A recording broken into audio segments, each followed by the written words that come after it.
여러분 안녕하십니까? 진성호입니다. 윤석열 대통령의 탄핵을 헌법재판소가 할 수 있을 것인가? 자, 어제 6인 체제의 헌법재판소에서 한 명의 헌법재판관이 이 6인 체제로 탄핵 선고를 하는 데 대해서 이견을 나타낸 적이 있다고 SBS가 단독 보도했습니다. 자, 그렇다면 이 6인 체제에서 윤 대통령의 탄핵 인용이든 기각이든 결정은 불가능할 것으로 보입니다. 그런 가운데 한덕수 대통령 권한대행은 추가로 국회목 3명의 선임, 임명을 거부했습니다. 자, 이렇게 되자 윤 대통령의 탄핵이 사실상 물 건너간 게 아닌가 이런 이런 분석이 나왔습니다. 이런 가운데 헌법재판소가 누가 봐도 윤석열 대통령에게 편파적인 더불어민주당 쪽에 유리한 그런 심리를 하는 게 아니냐는 비판이 나오고 있습니다.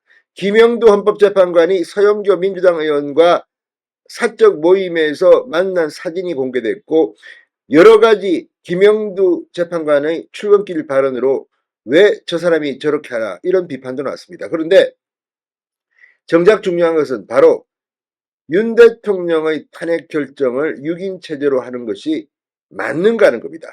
자, 윤 대통령 오늘 첫 번째 준비기일 헌법재판소는 윤 대통령이 오늘 불참석할 것으로 예상하고 어제 전체 회의까지 열었습니다. 이게 그런데 맞는 건지 모르겠습니다. 자, 정청래 민주당 법사위원장 국회 측 국회 측을 대신해서 이창수 서울중앙지검장의 첫 번째 변론 기일에 아무도 나오지 않았습니다. 정청래도 나오지 않고 변호인도 나오지 않았습니다. 그런데 이때는 사전에 회의했습니까?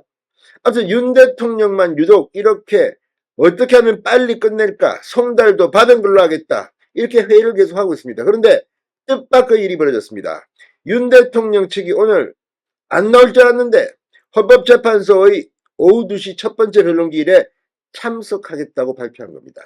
윤 대통령 측의 긴급 발표에 지금 헌법재판소는 완전히 당황한 것 같습니다.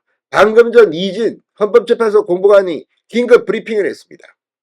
여전히 6인 체제에서 윤 대통령의 탄핵 결정을 내릴 수 있는가 회의 중이라고 합니다. 헌법재판소는 회의만 하다가 시간 다 하겠습니다. 당황하셨어요? 이런 말이 생각납니다. 진성호의 융단 폭격 시작합니다. 헌법재판소를 융단 폭격합니다. 자, 현재 마찬가지로 이재명 대표 역시 지금 당황했을 겁니다.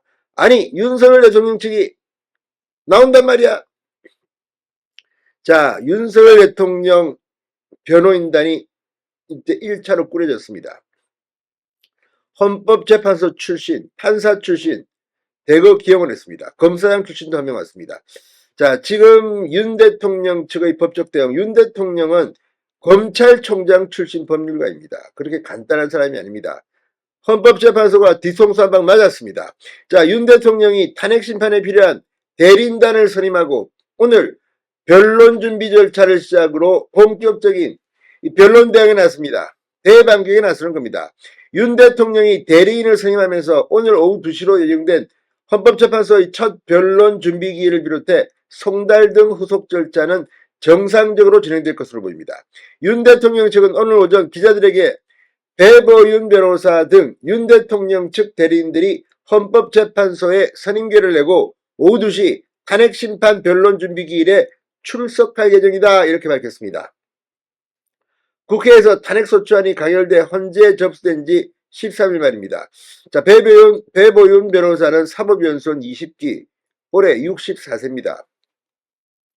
헌법연구관 출신인 배 변호사, 박근혜 전 대통령 탄핵 사건 당시 헌법재판소 공보관으로 일했던 그런 인물입니다. 탄핵심판 대리인단에는 배 변호사 외에 대검찰청 반부패수사부장, 대구고검장 등을 지낸 윤갑근 변호사 60세 19기입니다. 그리고 윤석열 대통령의 서울대 법대 7과학번 동기인 판사 출신의 배진환 변호사도 합류했습니다. 배진환 변호사는 64세 20기입니다. 자, 윤갑근 변호사, 이 검찰의 빅4 요직이라고 하는 대검 반부패수사 부장을 지냈던 베테랑 검사 출신입니다. 탄핵 심판을 비롯해 12.3 비상계엄으로 촉발된 이 내란 형사사건 등을 변호할 변호인단의 대표는 김홍일 전 방송통신위원장이 맡는 것으로 알려졌습니다.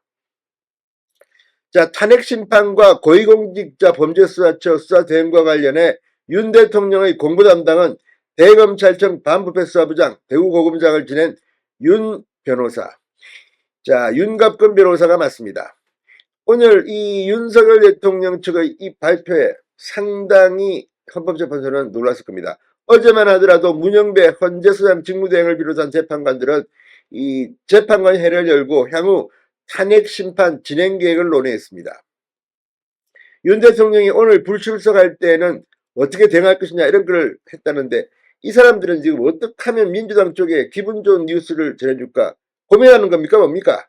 자, 이 어제 회의에서 재판관들은 서류 미제출 여부, 불출석 여부와 관계없이 재판 준비를 이어가겠다. 변론 준비 추가 기일을 지정하는 방식으로 사실상 일정을 연장하는 방안도 검토 중이라고 합니다. 김영도 헌법재판까지 어제 출근길에서 한쪽이라도 불출석하면 기일을 진행할 수 없게 되어 있다. 수명 재판관들이 준비 절차를 더 진행할 필요가 있다고 판단하면 한 차례 더 기일을 지정할 것이라고 했습니다. 그런데 윤 대통령 측이 오늘 나왔습니다. 이건 저도 예상하지 못했던 일입니다. 그만큼 자신감이 있는 것으로도 보입니다.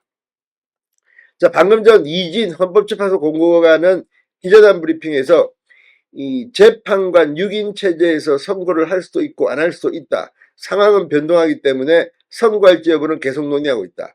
자, 6인 체제에서 헌법재판소가 윤석열 대통령의 탄핵 심판 사건 선고가 가능한지에 대해서 계속 논의 중이라는 겁니다. 그러니까 6인으로도 10년을 할 수 있다. 이거는 이진숙 방통위원장의 이 가처분 신청으로 이게 가능해졌는데 문제는 결정까지 내릴 수 있느냐? 이건 아직 논의 중이라는 겁니다. 헌법재판소 호떡집에 불난 것 같습니다. 진성호의 융단 폭격이었습니다. 여러분 감사합니다.